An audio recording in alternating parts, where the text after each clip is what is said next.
السلام عليكم ورحمة الله وبركاته.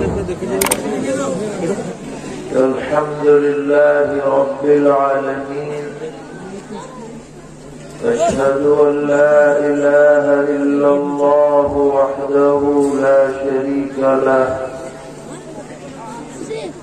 وأشهد أن سيدنا ومولانا محمدا عبده ورسوله، صلى الله تبارك وتعالى عليه وعلى آله وأصحابه وذرياته أجمعين. أما بعد، فأعوذ بالله من الشيطان الرجيم. بسم الله الرحمن الرحيم. يا أيها الذين آمنوا ادخلوا في السلم كافة ولا تتبعوا خطوات الشيطان إنه لكم عدو مبين. صدق الله مولانا العلي العظيم. معزز علماء کرام، طلبہ عزیز، قریب اور دور سے تشریف لانے والے فرزندان توحید اور پس پردہ ہماری مائیں اور بہنیں،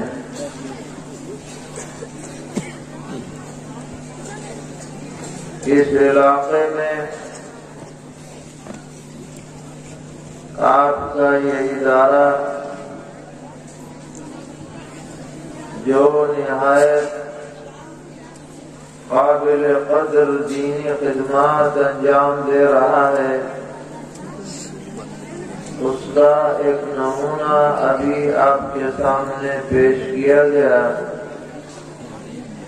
کہ 23 طلبہ نے بفضلہ تعالی قرآن پاک حفظ کرنے کی سعادت حاصل کی ہے۔ یہ بہت بڑی نعمت ہے سبھی والدین کے لیے، ان کے اعزاء اور رشتہ داروں کے لیے، بستی والوں کے لیے، بلکہ پورے علاقے والوں کے لیے کہ اللہ تعالی نے ان بچوں کے سینوں میں اپنی مقدس کتاب محفوظ فرمائی۔ دعا ہے کہ اللہ تعالی تا زندگی اس کتاب سے وابستگی نصیب فرمائے اور اس کی رحمتوں اور برکتوں سے ہم سب کو مالا مال فرمائے۔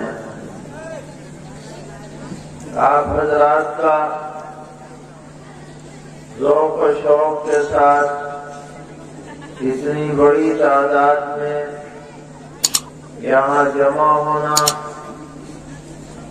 یہ بھی ادارے سے تعلق کی بڑی دلیل ہے اور اس بات کی علامت ہے کہ اللہ تعالی نے آپ کے دل میں دین کی عظمت رکھی ہے۔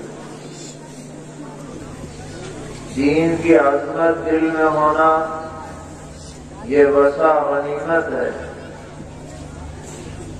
آج کا یہ جلسہ کوئی سیاسی جلسہ نہیں ہے، کوئی مشاعرہ نہیں ہے، بلکہ خالص دین کی نسبت پر منعقد ہوا ہے۔ آپ حضرات نے اپنا آرام چھوڑا، موسم کی ناگواری کو بھی برداشت کیا، یہاں جمع ہوئے، تشریف لائے۔ اللہ تعالیٰ اس آنے کو بھی قبول فرمائے، جمع ہونے کو بھی قبول فرمائے۔ لیکن جمع ہونا زیادہ فائدہ مند جب ہوگا جب ہم یہاں سے کچھ لے کر کے جائیں۔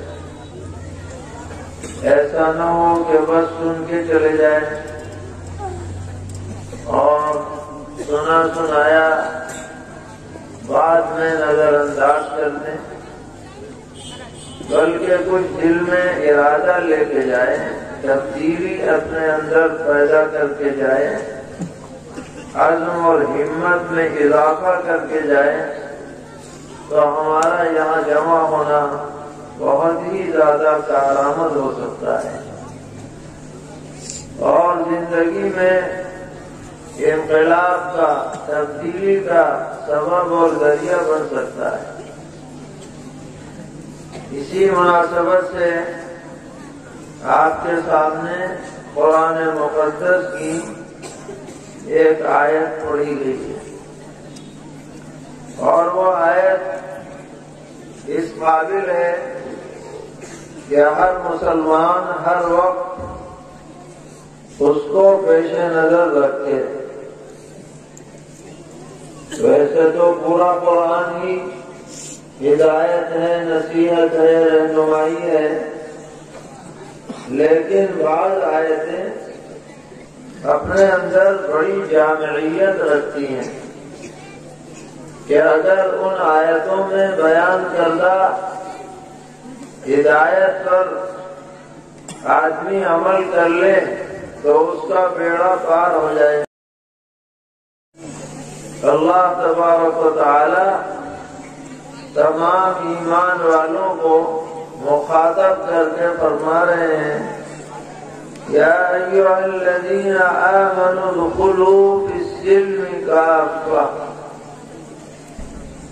اے ایمان والو اسلام میں پورے داخل ہو جاؤ، آدھے دیدر آدھے بٹیر نہ ہو کہ کچھ کام تو اسلام کے موافق کر لو اور کچھ کام چھوڑ دو، یہ نہ ہو، بلکہ جب ہم نے کلمہ پڑھ لیا لا الہ الا اللہ محمد رسول اللہ، تو گویا کہ ہم نے عہد کر لیا کہ اب حکم پر چلنا ہے اللہ تعالیٰ کے اور بات ماننی ہے رسول اللہ صلی اللہ تعالی علیہ وسلم کی۔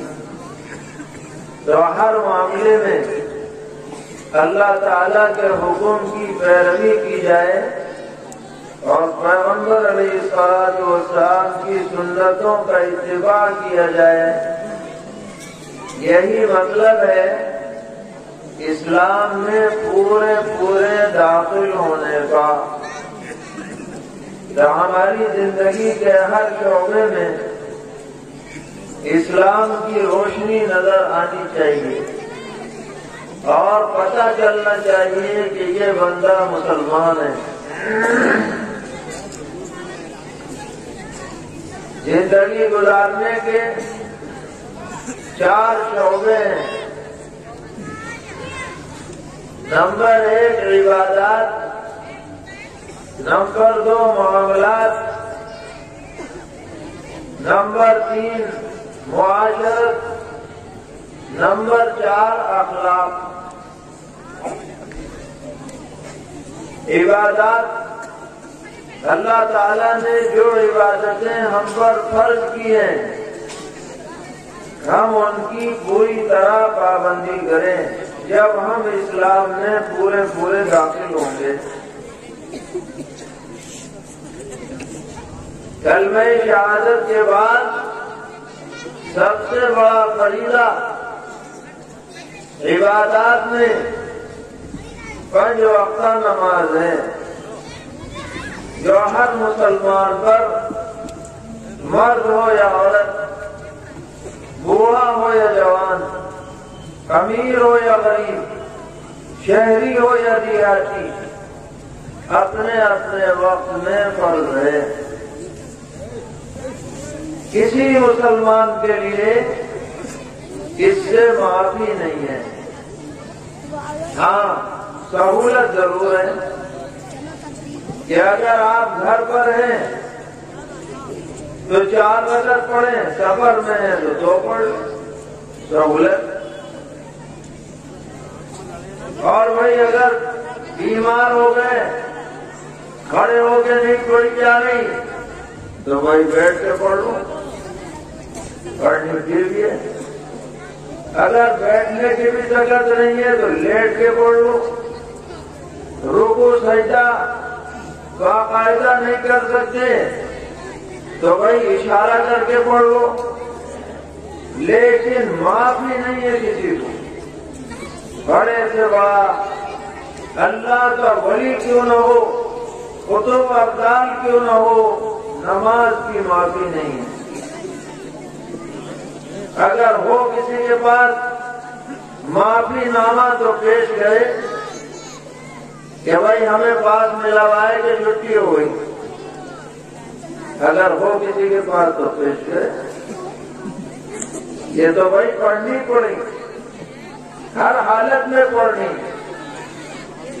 اب آدمی نام کا تو ہے مسلمان، عبد الرحمان نام ہے، عبداللہ نام ہے، اور نمازیں گول کرتا ہے، تو بتاؤ قرآن کے خلاف کرنے والا ہوگا کہ نہیں؟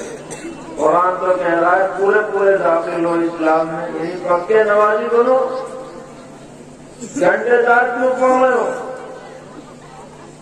بعض کیا کہتے ہیں کہ جی جمعہ پڑھتے ہیں، ہم جمعہ پڑھتے ہیں۔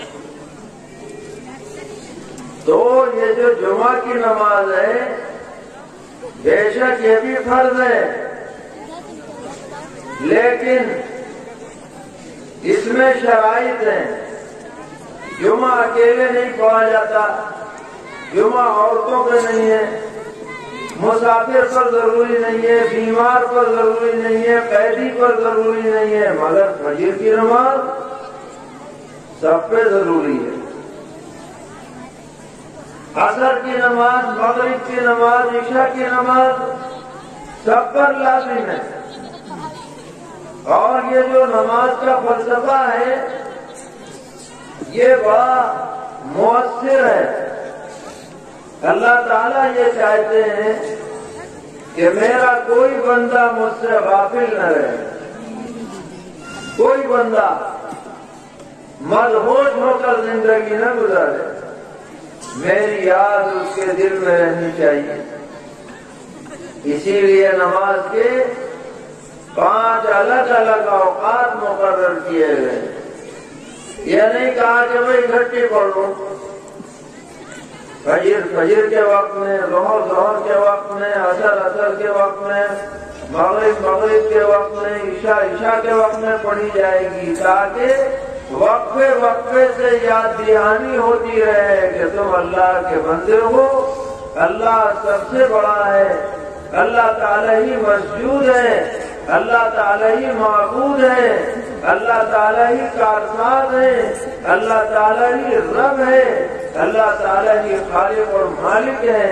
یہ یاد دلانے کے لیے نماز فرض کی گئی ہے۔ وَأَقِمِ الصَّلَاةَ لِذِكْرِي۔ تو اسلام میں آدمی پورا کب داخل ہوگا؟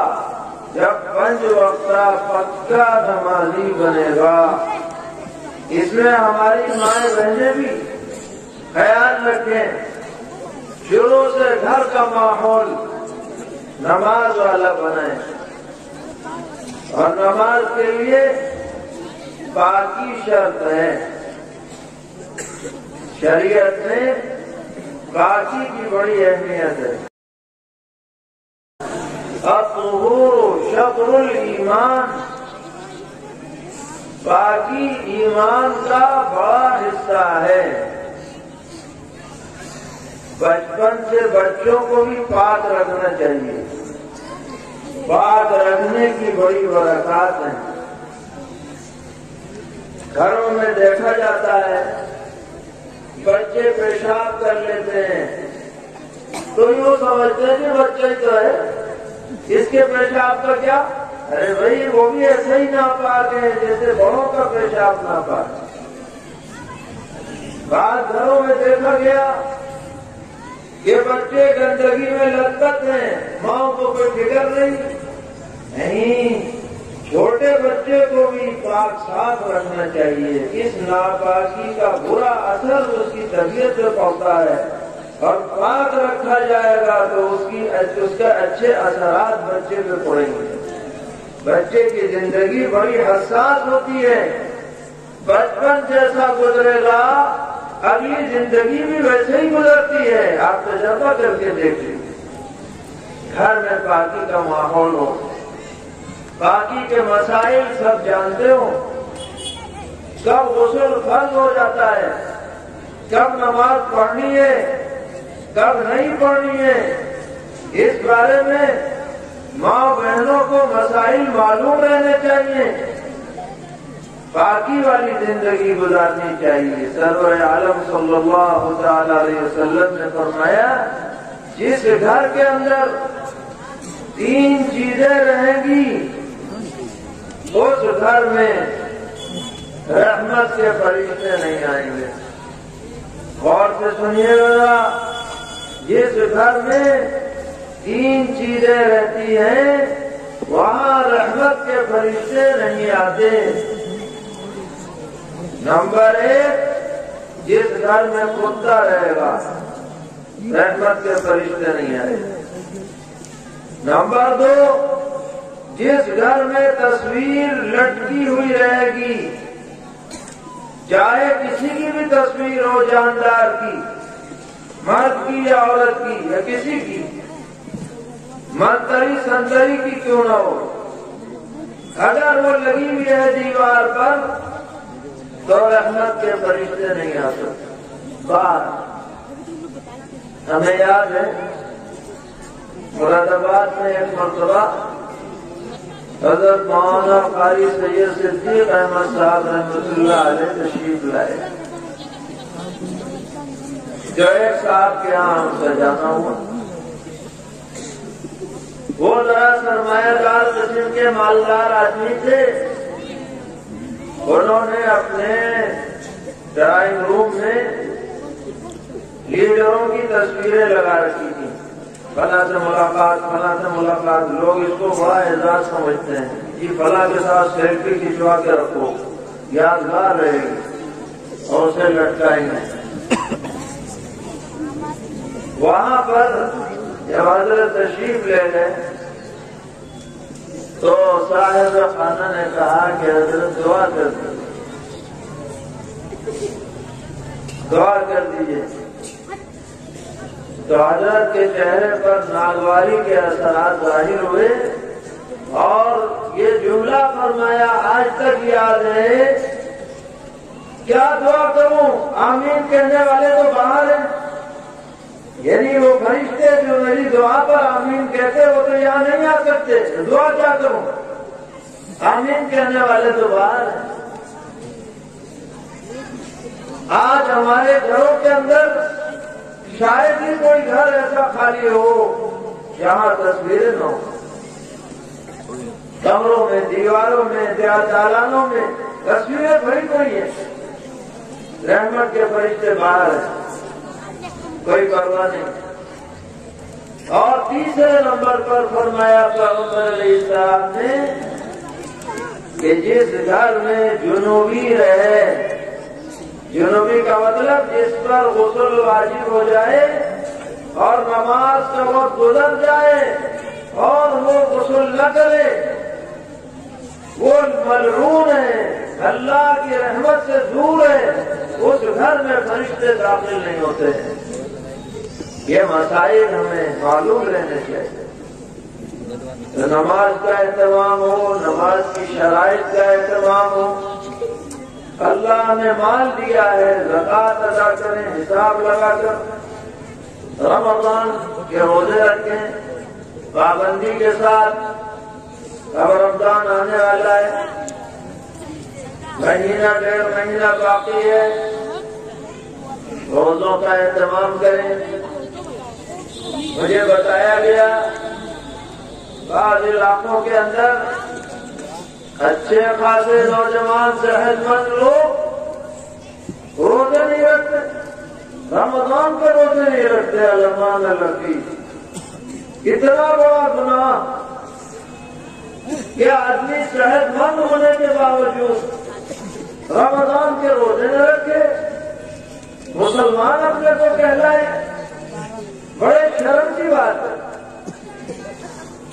اسی علاقے کے قریب کا ایک گاؤں، ایک صاحب نے مجھ سے بتایا کہ میاں سالوں سے وہاں کسی مرد عورت نے مسلمان نے روزہ نہیں رکھا، ہم نے جا کے شروع کیا ترغیب دی، تب کچھ لوگ روزہ رکھ رہے ہیں۔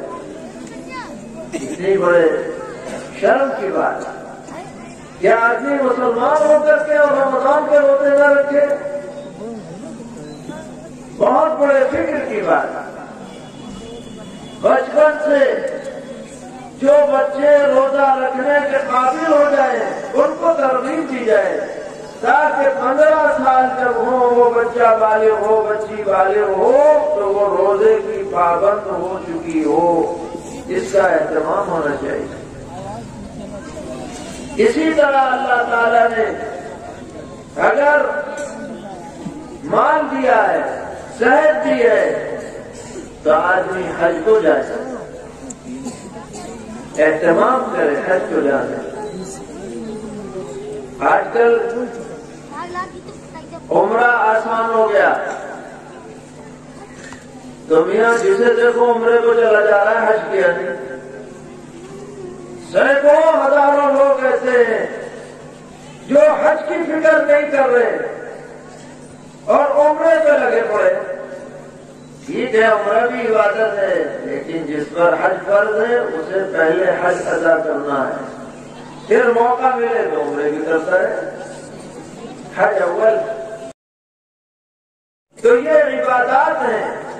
جب تک آدمی اپنی شرائط کے مطابق عبادات ادا نہیں کرے گا وہ اسلام میں پورا داخل نہیں ہو سکتا، چاہے کتنی دعویٰ کر لے۔ اور قرآن ہم سے کہہ رہا ہے اسلام میں پورے داخل ہو جاؤ۔ یا ایھا الذین آمنوا ادخلوا فی السلم کافۃ، اے ایمان والو اسلام میں پورے داخل ہو جاؤ۔ دوسرا شعبہ ہے معاملات، ہمارا لین دین، کاروبار، آمدنی کے ذرائع حلال ہونے چاہیے، حرام سے بچنا چاہیے، سود سے، جوئے سے، سٹے سے، کسی کا ناحق مال غصب کرنے سے، کسی کی جائیداد پر قبضہ کرنے سے ہر مسلمان کو بچنا چاہیے۔ کوئی معاملہ اگر پیش آئے علماء سے فتویٰ لے کر اس کے مطابق عمل کرنا چاہیے، تب آدمی کہلائے گا کہ وہ اسلام میں پورا داخل ہے۔ تیسرا شعبہ ہے معاشرت، گھریلو رہن سہن، یہ بھی اچھا ہونا چاہیے۔ ہمارا رابطہ، ہمارا معاملہ اپنے گھر والوں کے ساتھ، بیوی کے ساتھ، بچوں کے ساتھ، بچیوں کے ساتھ بہترین ہونا چاہیے۔ سرور عالم صلی اللہ تعالی علیہ وسلم نے فرمایا خیرکم لأہلہ وأنا خیرکم لأہلی، تم میں سب سے اچھا آدمی وہ ہے جو اپنے گھر والوں کی نظر میں اچھا ہو اور میں اپنے گھر والوں کی نظر میں سب سے اچھا ہوں۔ یہ حضور نے فرمایا ہے۔ رشتہ داروں کے ساتھ اچھا برتاؤ کیا جائے، پڑوسیوں کے حقوق کو بجا لایا جائے، ملنے جلنے والوں کے ساتھ اچھا معاملہ کیا جائے، یہ سب معاشرت میں آتا ہے۔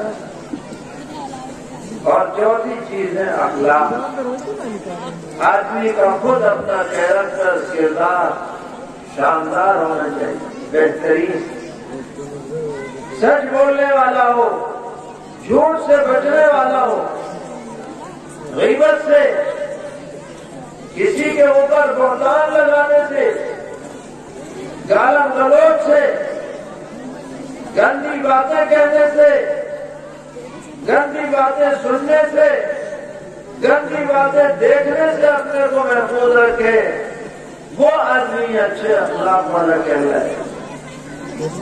سرور عالم صلی اللہ تعالی علیہ وسلم نے فرمایا اللہ کے نزدیک سب سے کامل مومن وہ لوگ ہیں جو اچھے اخلاق والے ہیں، بہترین کردار والے ہیں، کیریکٹر والے ہیں۔ یہ جذبہ ہمارے اندر ہونا چاہیے۔ اگر ہم جھوٹ بولتے ہیں اور پھر اسلام کا دعویٰ کرتے ہیں تو اس کا مطلب یہ ہے کہ ہم اسلام میں پورے داخل نہیں ہیں، ناقص ہے ہمارا اسلام، کامل نہیں ہے، اور ہمیں مکمل اسلام میں داخل ہونے کی تعلیم دی گئی۔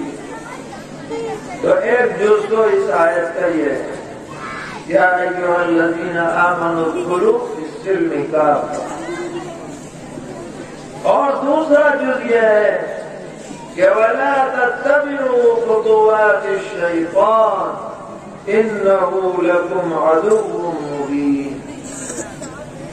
اور اے ایمان والو، شیطان کے نقش قدم پر مت چلو، وہ شیطان تمہارا کھلا ہوا دشمن ہے، شیطانی باتوں سے بچو۔ شیطان کیا چاہتا ہے؟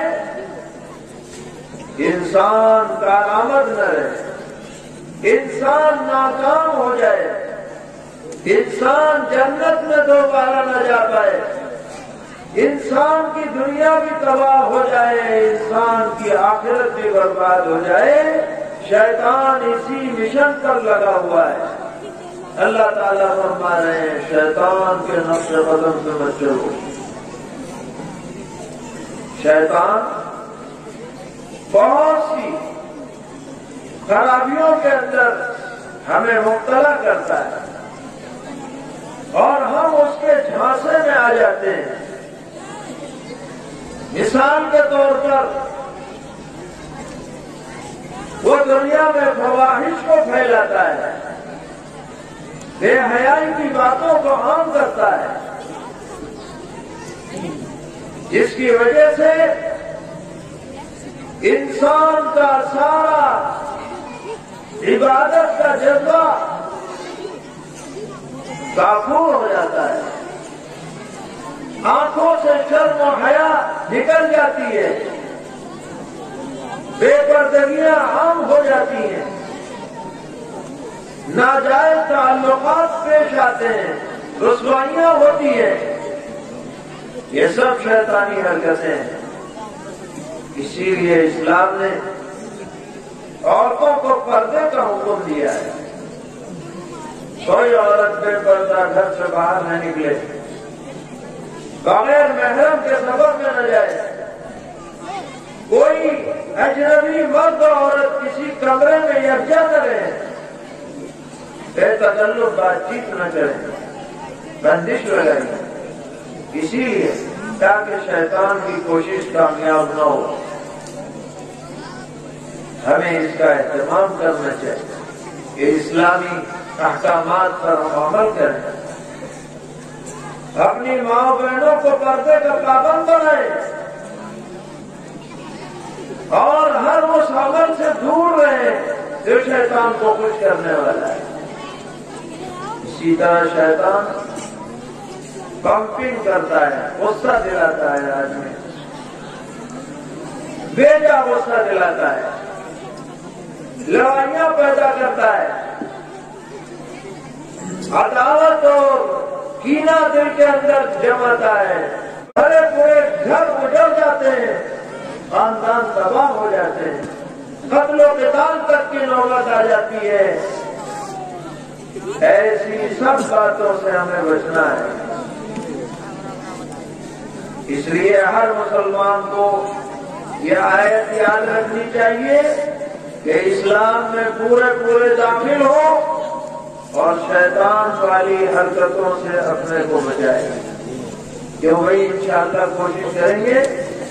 اللہ تعالی ہمیں اور آپ کو صحیح بات سمجھنے کی، کہنے کی، سننے کی، سنانے کی توفیق عطا فرمائے اور اس مجلس کو بھی قبول فرمائے، اس مدرسے میں بھی ہر طرح کی خیر برکت مقدر فرمائے، سبھی اساتذہ، منتظمین، معاونین سب کو اجر جزیل عطا فرمائے. جن بچوں نے قرآن پاک حفظ مکمل کیا ہے اللہ تعالیٰ ان کو تا زندگی قرآن سے وابستہ رکھ کر اس کی کثرت سے تلاوت کی توفیق عطا فرمائے.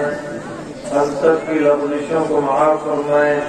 وصلی اللہ تعالی علی خیر خلقہ محمد وعلى آله وأصحابه وذرياته أجمعين.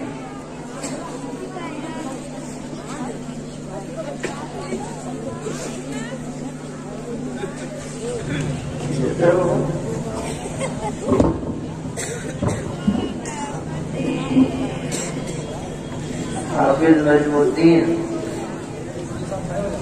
تو ماشاءاللہ عربی میں سند ہے. واہ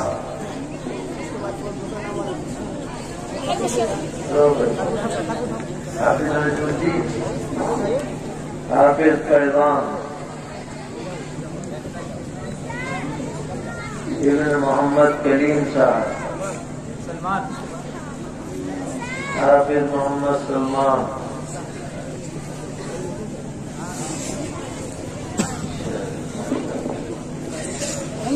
حافظ عنایت اللہ. کہیں تو نہیں چلی گئی کسی کے ساتھ. محمد انس،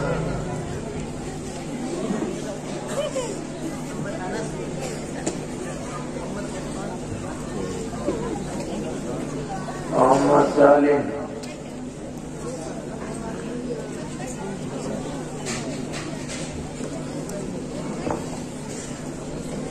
نعیم اللہ،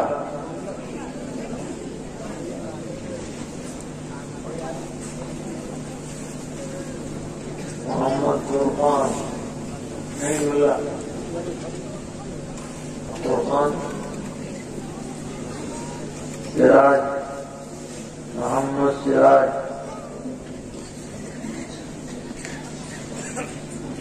اللہ اکبر. حافظ شہر عالم،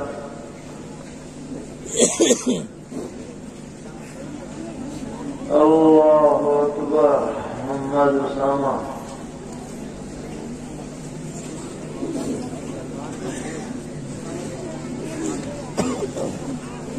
محمد اسامہ،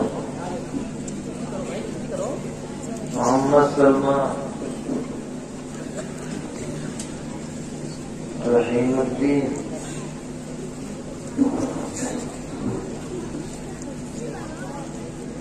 بدر الدین،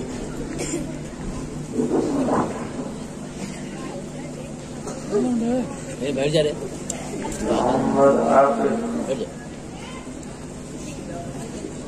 ثواب احمد،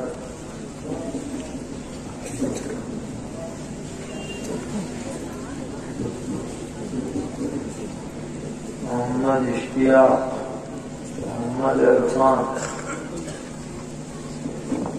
حافظ ذیشان،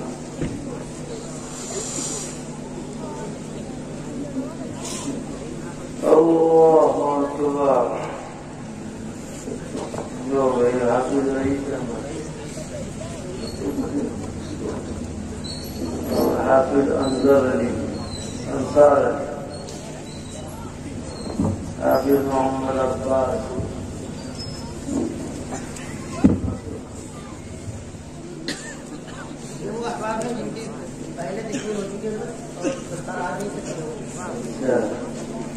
یہ کیا ہوگا؟ حافظ محمد ناصر خان،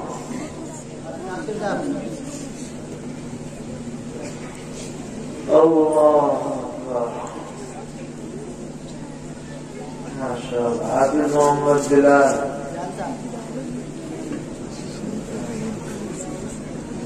قدیم ہے. قطب الدین صاحب، حافظ قطب الدین. اچھا. حافظ محمد احمد،